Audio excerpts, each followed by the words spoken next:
Sushant case में रिया and family से पूछताछ जारी। पिता इंद्रजीत और भाई शौविक के साथ ईडी दफ्तर पहुंची रिया। रिया के परिवार को आमने सामने बैठाकर हो सकती है पूछताछ। सीए रितेश साहा और श्रुति मोदी भी पहुंचे ईडी दफ्तर। फाइनेंशियल गड़बड़ियों को लेकर सवाल जवाब। रिया चक्रवर्ती के भाई शौविक से ईडी ने कल की थी 18 घंटे तक पूछताछ। शनिवार रात भर हुए थे सवाल जवाब। सुशांत और रिया के बीच गिफ्ट को लेकर ईडी सूत्र के हवाले से खबर। रिया का दावा, सुशांत ने कई चीजें गिफ्ट में दी लेकिन इसकी जानकारी रिया ने अब तक नहीं दी। गिफ्ट को लेकर रिया ने ईडी से सवाल के जवाब देती नजर आई। सुशांत ने क्या और कितने गिफ्ट दिए, क्या रिया ने भी सुशांत को कभी कोई गिफ्ट दिया था, ईडी के सवाल। ईडी सूत्रों के मुताबिक अगर रिया ने सुशांत को गिफ्ट दिया था तो पैसे कहां से आए, सुशांत के गिफ्ट की फिलहाल वैल्यू क्या है। ईडी का अगला सवाल, सुशांत ने जो गिफ्ट दिया था वो किस रूप में दिया था, साथ ही गिफ्ट की जानकारी किस किस को है। रिया के इनकम टैक्स रिटर्न से बड़ा खुलासा। इंडिया टीवी के पास रिया के आईटीआर की एक्सक्लूसिव कॉपी। रिया ने 2017-18 में 18,85,000 की कमाई की। रिया ने 2018-19 में 18,33,000 की कमाई की, जबकि 2 साल में रिया ने 1 करोड़ 3 लाख की प्रॉपर्टी बेची। रिया ने 2017-18 में कंपनी में 34 लाख की हिस्सेदारी दिखाई, जबकि 2018-19 में रिया ने कंपनी में 42 लाख की हिस्सेदारी दिखाई। सुशांत की कंपनी का आईपी एड्रेस 17 बार बदला गया। सूत्रों का दावा, सुशांत की मौत के बाद 3 बार बदला गया आईपी एड्रेस। आखिरी बार आईपी एड्रेस 7 अगस्त को बदला गया। 7 अगस्त वही दिन जिस दिन रिया और ईडी ने रिया से पूछताछ की थी। सुशांत के दोस्त सिद्धार्थ पिठानी को भी ईडी ने पूछताछ के लिए बुलाया। फिल्म मेकर संदीप सिंह को भी समन भेज सकता है प्रवर्तन निदेशालय। मनी लॉन्ड्रिंग के मामले में भेजा जा सकता है समन। ईडी के पास संदीप सुशांत के बीच लेन देन की जानकारी। सुशांत केस में एक्शन में सीबीआई। आज सुशांत के पिता और बहन का भी बयान दर्ज कर सकती है सीबीआई, सूत्रों के हवाले से खबर। रिया के वकील ने व्हाट्सएप चैट शेयर किया। सुशांत को अपनी बहन से रिश्ते खराब होने का दावा किया। सुशांत की बहन प्रियंका ने भी 2 वीडियो जारी कर आरोपों पर जवाब दिया। दिखाया सुशांत के परिवार से कैसे थे संबंध। सुशांत के परिवार ने उनका एक पुराना वीडियो जारी किया। वीडियो में शिव के भजन गाते नजर आए सुशांत। शिवसेना प्रवक्ता संजय राउत का बड़ा बयान। कहा, मुंबई पुलिस जांच में सक्षम लेकिन कुछ लोग मौत का रहस्य सामने नहीं आने देना चाहते। शिवसेना नेता संजय राउत का बड़ा आरोप। कहा, सुशांत के अपने पिता से रिश्ते ठीक नहीं थे। संजय राउत ने सुशांत केस पर राजनीति करने का आरोप लगाया। कहा, पर्दे के पीछे से कोई और ही स्क्रीन पे लिख रहा है। संजय राउत ने कहा, सुशांत और दिशा अलग अलग सुसाइड केस हैं लेकिन दोनों केस को जोड़ने की कोशिश हो रही है। दिशा की डेड बॉडी को लेकर मुंबई के डीसीपी की सफाई। कहा, कम कपड़ों में डेड बॉडी की खबर झूठी। दिशा सालियान केस में मुंबई पुलिस की जांच पर फिर उठे सवाल। दिशा के बॉयफ्रेंड के थाने पहुंचने का एक वीडियो सामने आया। मुंबई पुलिस के आरोप पर बिहार के डीजीपी का ट्वीट पर जवाब। कहा, तथ्यहीन आरोपों का जवाब देना उचित नहीं। पीएम मोदी ने आज सबमरीन ऑप्टिकल फाइबर केबल का वर्चुअल उद्घाटन किया। चेन्नई से पोर्ट ब्लेयर केबल लाइन से जुड़ा। पीएम ने कहा, फाइबर केबल से तेज रफ्तार इंटरनेट अब लोगों को मिलेगा। आज का दिन अंडमान निकोबार के लिए ऐतिहासिक। 2313 किलोमीटर लंबा केबल का जाल बिछाया गया। जितना बड़ा प्रोजेक्ट था उतनी ही विराट चुनौतियां थी, लेकिन इन चुनौतियों को पार पाने के लिए इंजीनियर्स को प्रधानमंत्री मोदी ने बधाई दी। अंडमान निकोबार के 12 आइलैंड्स में हाई इम्पैक्ट प्रोजेक्ट का विस्तार किया जाएगा। मोदी ने कहा, ग्रेट निकोबार में 10,000 करोड़ की लागत से ट्रांसशिपमेंट पोर्ट बनाने का प्रस्ताव। प्रधानमंत्री मोदी ने कानूनी अड़चनें दूर करने की बात कही। बोले, पोर्ट इंफ्रास्ट्रक्चर के विकास में जो कानूनी अड़चनें थी दूर की जा रही हैं। अब अंडमान निकोबार के हजारों परिवारों को भी ऑनलाइन मिल पाएंगी सुविधाएं। पीएम मोदी ने कहा, ऑनलाइन पढ़ाई हो, टूरिज्म से कमाई हो, बैंकिंग हो, शॉपिंग हो, हर क्षेत्र में मददगार। पीएम मोदी ने टूरिज्म को लेकर जताई उम्मीद। कहा, वर्ल्ड टूरिस्ट मैप में भी प्रमुख स्थान के तौर पर करेंगे स्थापित। सुविधाओं से टूरिस्ट को मिलेगा फायदा। प्रधानमंत्री मोदी ने अंडमान निकोबार में आधुनिक इंफ्रास्ट्रक्चर से ब्लू इकोनॉमी को गति मिलने की उम्मीद जताई। कहा, ब्लू इकोनॉमी का एक अहम हिस्सा है फिशरीज, एग्रीकल्चर और सीवीड फार्मिंग। राजस्थान में सियासी संकट के बीच कांग्रेस में हलचल तेज। सचिन पायलट ने राहुल गांधी से मिलने का वक्त मांगा। केसी वेणुगोपाल के संपर्क में है सचिन पायलट। राजस्थान के विधायकों को सीएम गहलोत ने खत लिखा। कहा, लोकतंत्र की रक्षा करें सभी एमएलए।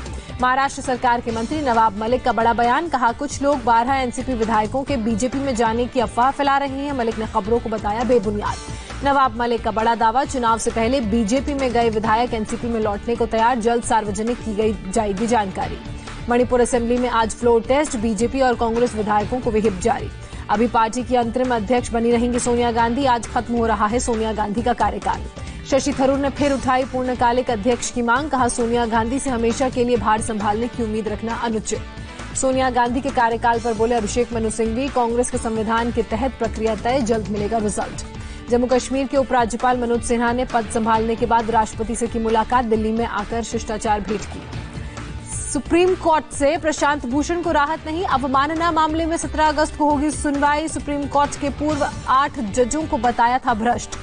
15 अगस्त से पहले दिल्ली में बढ़ाई गई सुरक्षा, इंडिया गेट समेत जगह जगह गाड़ियों की चेकिंग जारी। इजराइल से हेरोइन, ड्रोन और स्पाइक एंटी टैंक मिसाइल खरीदेगा भारत। भारतीय सेना ने चीता प्रोजेक्ट पर शुरू किया काम। नेपाल ने गौतम बुद्ध को लेकर छेड़ा विवाद, वहां के विदेश मंत्रालय का बयान, लुम्बिनी में पैदा हुए थे गौतम बुद्ध, इसके हैं ऐतिहासिक सबूत। विदेश मंत्री एस जयशंकर ने गौतम बुद्ध की साझा विरासत की बात की थी और इसी बात से भड़का था नेपाल।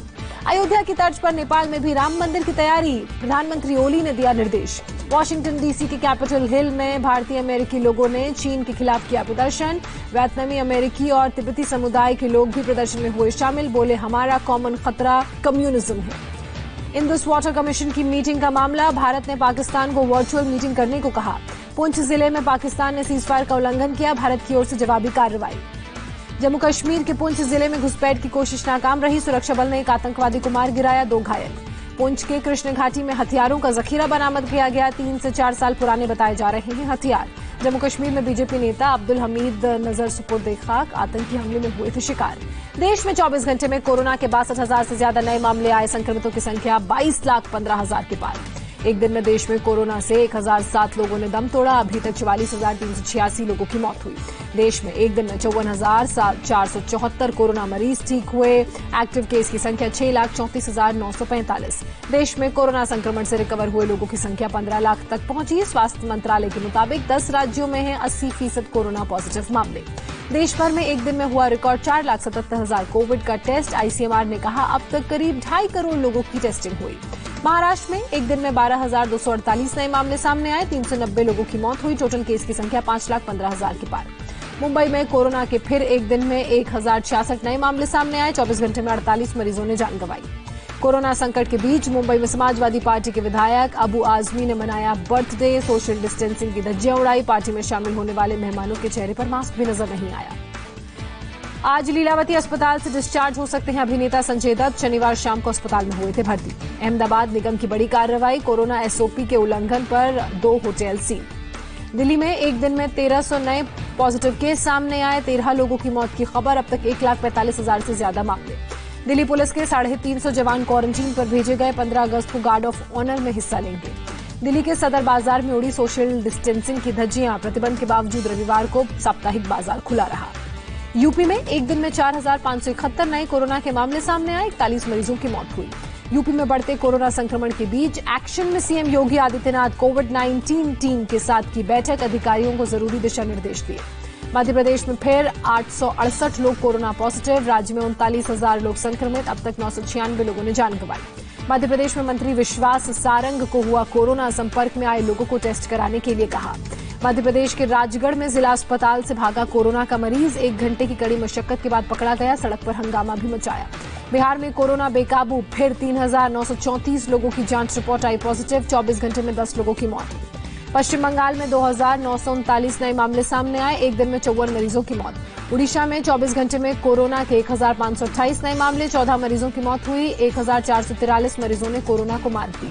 कोरोना ने आंध्र प्रदेश में फिर तोड़ा रिकॉर्ड, एक दिन में 10,820 नए मरीज सामने आए, कुल संक्रमितों की संख्या 2,27,000 हुई। तमिलनाडु में भी कोरोना का विस्फोट जारी, फिर करीब 6,000 नए पॉजिटिव केस सामने आए, एक दिन में 119 लोगों की मौत। कर्नाटक में कोरोना की तेज रफ्तार जारी, 5,985 नए मामले सामने आए, संक्रमितों की संख्या 1,78,000 के पार, अब तक 3,198 लोगों की मौत।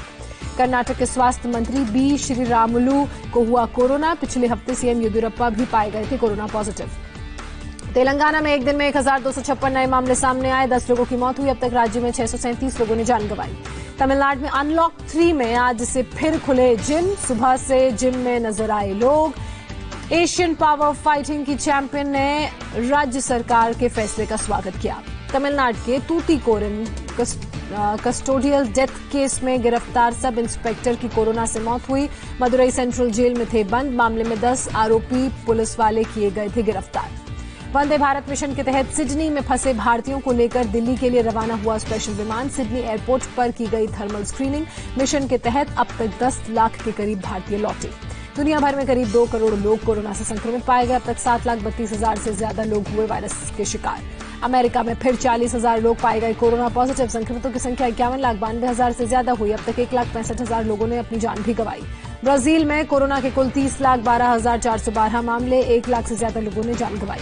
न्यूजीलैंड में बीते 100 दिनों में नहीं आया कोरोना का एक भी नया मामला। पीएम ने कहा, अभी खतरा कम नहीं हुआ है। मोहम्मद शमी की पत्नी हसीन जहां ने राम मंदिर भूमि पूजन की दी बधाई तो मिली रेप की धमकी। हसीन जहां ने लगाई पीएम मोदी से गुहार। हरियाणा के हिसार में एक होटल में थाईलैंड की 2 महिलाओं से रेप। होटल मैनेजर समेत 2 लोगों के खिलाफ केस दर्ज, एक आरोपी भी गिरफ्तार। दिल्ली में खालसा कॉलेज के पास एक तेज रफ्तार कार ने पुलिस की पेट्रोलिंग गाड़ी को मारी टक्कर। हादसे में एक पुलिसकर्मी की मौत जबकि दूसरा जख्मी, केस दर्ज। असम के जोरहाट में बीती रात एक ऑटोमोबाइल रिपेयर शॉप में लगी भीषण आग। हादसे में 2 लोगों की मौत जबकि 3 लोग घायल। आग पर पाया गया काबू। नोएडा के सेक्टर 63 में एक बॉल पेन कंपनी में लगी भीषण आग। आग की चपेट में आकर एक कर्मचारी की मौत। कड़ी मशक्कत के बाद दमकल की गाड़ियों ने आग पर काबू पाया। केरल में भारी बारिश जारी। अलपुजा में भारी बारिश की वजह से बाढ़ जैसे हालात, सड़कें बनी दरिया। केरल के अलपुजा में मौसम विभाग की चेतावनी जारी किया, ऑरेंज अलर्ट। कवलम गांव में बाढ़ का खतरा। इडुक्की लैंडस्लाइड में मरने वालों का आंकड़ा बढ़कर 48 हुआ। मलबे से 5 और शव बरामद किए गए। केरल के इडुक्की में एनडीआरएफ की 2 टीमें तैनात की गई। फायर और रेस्क्यू टीम के जवान भी वहां पर मौजूद। केरल के कासरगोड में बाढ़ में फंसे लोगों का रेस्क्यू। अगले 3 दिन भारी बारिश का अलर्ट। रामनगर के पाटकोट में सैलाब में बाल बाल बचा बाइक सवार। बरसाती नाला पार करते वक्त बाइक सवार बहा। किनारे खड़े लोगों ने युवक और उसकी बाइक को बचाया। और कर्नाटक में उफनती घटप्रभा नदी पर स्टंट का वीडियो वायरल हुआ। ब्रिज के ऊपर से युवक ने लगाई छलांग।